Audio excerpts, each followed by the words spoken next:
Next up at UFC Vegas 68, we have the final tournament final for the road to the UFC. We have Jeka Saragih taking on Anshul Jubli. You know, both these guys, just real quick, kind of look like hairstyling model magazines. Like when you go to Great Clips or whatever, you open it up and you're looking for haircuts. They both kind of look like, I'll take the Jeka. Give me the Jubli. I'll take the Jubli. I like the slick back look. They do have nice hair. I would take the Jubli. That is nice hair. Very nice hair. Well, I don't think you could. I think you might be forced into the Jeka, honestly. Kind of the spike at the front. That's what a lot of people with your condition. Yeah, that's what a lot of people do. You know, just kind of grow it out long and really. Okay. You know, there's a guy at the gym, and if you're watching this, I don't know why you would be, but you know, I apologize. Full ponytail, right? I mean, full ponytail, bushed up in the back. On top, it's like it would be better. I've seen guys with like bald, but they just kept like their old ponytail, you know, even though they go bald on top. But this guy is like super, super wispy on top, so it like looks like super, super weird. What's wispy? Thinning? Yeah, it's a pain to look at. I mean, it's just like there's like hardly anything there, but he's rocking the full ponytail and stuff. Yeah, it's rough. It's rough out there. Just hanging on to the glory days. Jeka Saragih, 13-2 overall, 5-0 in his last 5. He is riding a nice 5-fight win streak. Anshul Jubli, 6-0 overall, undefeated in his career with 4 decision wins. He is not necessarily a finisher, but he is a well-rounded guy. He's got solid striking, solid grappling as well. He does a good job sort of exploding into takedowns, so even if it's not a great shot, he's very fast, and his opponents don't always have time to sprawl or get their hips out of the way. He's not sort of great anywhere, but he does have very solid fight IQ. If you watch him, even though he is only 6-0 in his career, he's very composed, and he works really well in those fights. Jeka Saragih's stupid powerful. Stupid powerful. He has Derek Lewis power at 155. He's a little Indonesian Derek Lewis. He looks for the chin. He finds the chin. And what's even more impressive is he's got very solid grappling and BJJ as well. He can work takedowns and submissions if he doesn't find that power. My concern for him and others like him are they get the power, they get the knockouts, and then they just forget about everything else. That's all they look for forever. And if he's just throwing bombs, trying to find Jubli's chin, you know, it's a tournament final. He wants that big knockout. Jubli's going to shoot on him and take him down and win this fight. That's what will happen. But I think he does find the chin. I think Jeka wins this fight. I understand the close odds, but I think Jeka wins. I think Jeka, you know, frankly can hang on the ground, should have decent enough takedown defense, and he obviously, by far, without a question, has way more power in his hands. So I like Jeka to win this fight. I think he should be the favorite. I think the plus 105, minus 125 should be flipped. But this opened as a straight-up pick'em, and the line moved a little bit. The line has moved. Jeka opened at minus 110. Way ago, like a minus 130. The opening line was minus 110. Well, it's not what I've seen, so... Okay. I'll go on best fighter. Why don't you break this fight down? Wow, I'll do it right now. I'm already there. Boom. Okay. It actually was like at minus 170 at one point. On which book? Yeah, tell me. I'd love to see this. I'd love to see it. Where is this Jeka? I'd love to see it. Did they remove it? Oh, there it is. Jeka opening You're going to go by SD, which isn't even like a real book. Okay. January 19th, he was minus 141. January 20th, he was minus 136. January 20th, you're just was picking minus and choosing. 118. No, but why this is bullshit is you're just picking and choosing whatever book. We use Bet Online. You have to use our book, Bet Online, and that's ref with best fight odds, and he opened at a minus 110. I'm just saying, like, overall, he was a minus. I didn't say anything about that specific book. I said overall, and then you try to trash me, as he typically do with that Northeast attitude.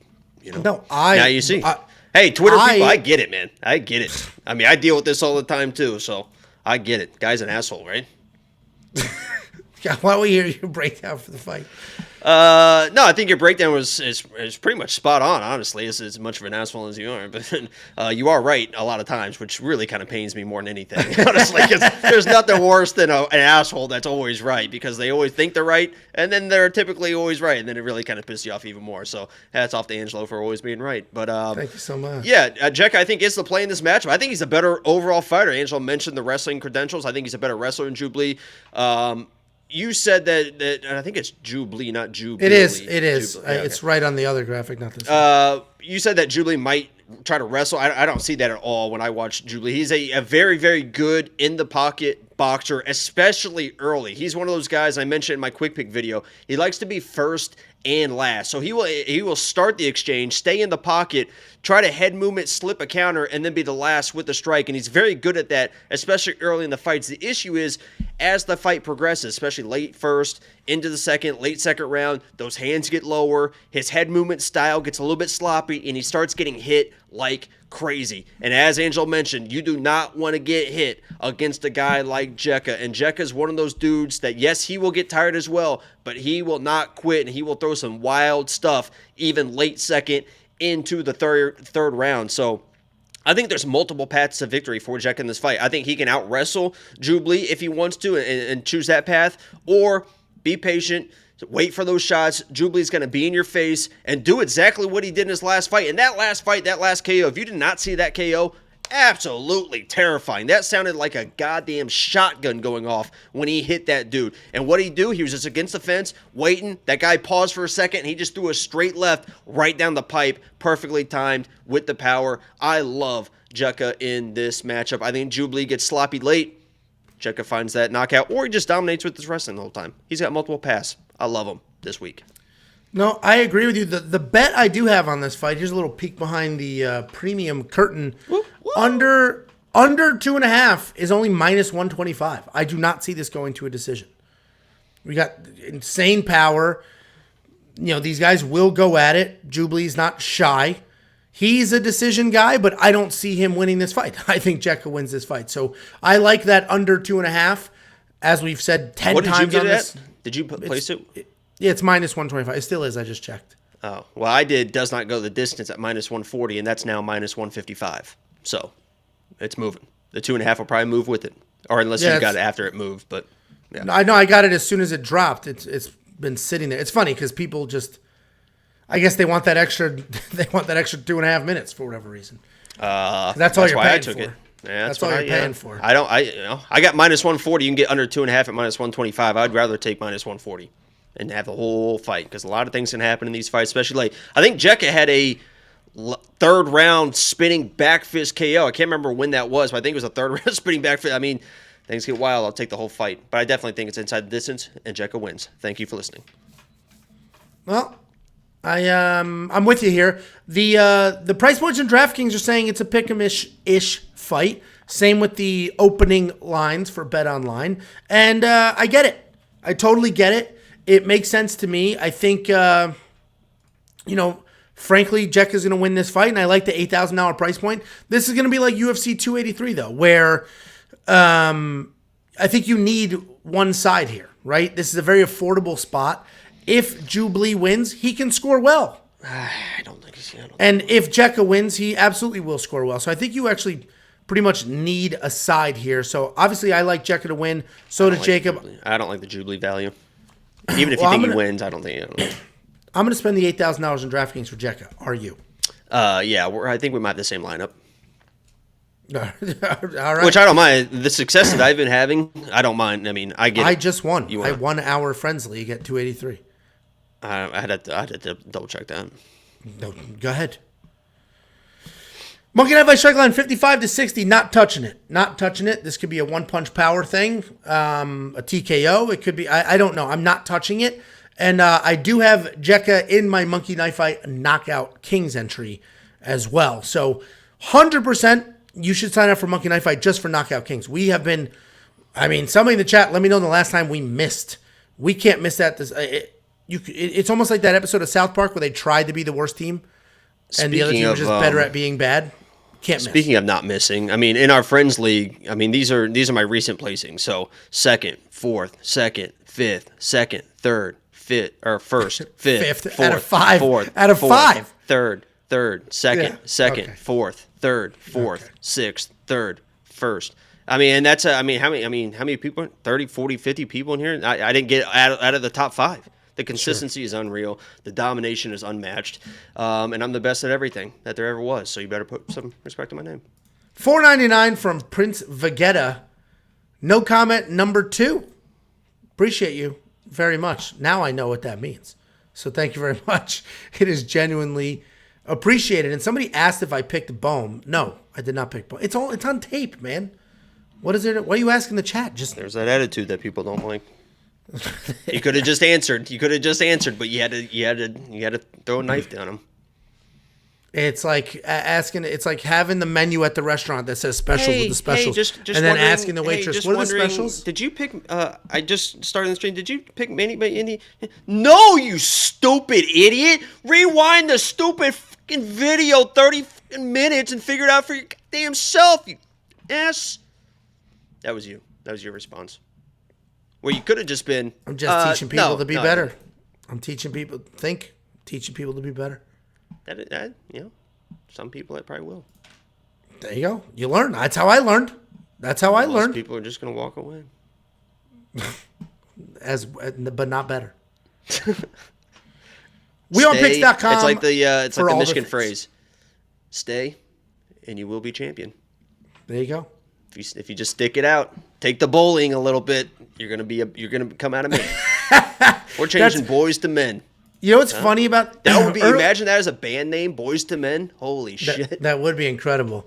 The couple of just get good Midwest white guys and name that band Boys to Men. The what was interesting when we first started doing this, and now everybody loves the banter and they get it. But early on, people were like, "You're so mean to him. You guys are so mean." I think they hate each other. And it's like, did you not those have people friends stopped growing commenting up? Because they were tired of it and they left. That's why those comments stopped. The people stopped. But it just makes it's like my friends are the meanest. I can't think of the last time my friends have said anything nice. My friends are so mean. I'm very sweet. I'm sweet and kind. That's what girls say about me. All of them. All 100 of them. You're a nice enough guy, but you have a very... Hey, careful. Hey, hold on. There could be girls that come back and reference this. Please this is on my resume. A very dark, horrifically mean sense of humor. And you're afraid of your own shadow. It's a real weird vibe. I am super nice, but it doesn't make sense. Yeah, but the comedy side is... nobody knows that side because it's not YouTube friendly. You know what I mean? But it's a lot of fun. I'll tell you that. It's horrific. It makes sense that that's my comedy style. It doesn't make sense that it's yours. $4.99 super chat from Logan, longtime member here, been here since the old days. Sorry, my contact's freaking out, and I thought that said predicate. Appreciate y'all. Let's keep up the good work. Lock of the week, 11 streak on the way. If you're not premium yet, what are you doing? I got it. I got all the acronyms. Thank you very much for the $5 super chat. Very, very appreciated, especially when people spend their money to encourage others to hop on and become premium members. Last little premium member, it's not the last, who am I kidding? Premium members can call into the show and come on the show and troll or offer up opinions, advice, whatever. Like, you call in just like old school radio. We're moving that to weekly. We're going to try. The next one is Thursday. So premium members, the next call-in show is Thursday. Yeah, it's my call-in show. And when it's the most successful thing that we do, you're going to, all of a sudden you're going to be supported. You know, the best part was, and I actually shared this with some friends as well, is it is your show. You're very proud of this show. I think eventually we'll start catching on more than it has. We've had callers, though. It's not like we're now having callers. We had like the last time. Yeah, the last time we had a lot of technical difficulties with people calling in. They couldn't figure out their mics. They couldn't figure out their videos, whatever it was. Finally, we had some callers, and like the second person that called in, you just got up and walked away. You're like, I'll be back. I'm like, what the hell? It's like, you just stuck me here. Like, this isn't my show, but I guess I'm ready, you know? I'm like, what the hell is this guy doing? He couldn't wait for a call. This guy's like, hey, Angelo. Angelo's like, I needed a drink. It's a very casual show. I needed a drink. I got a drink. Yeah, Jesus. Couldn't believe it.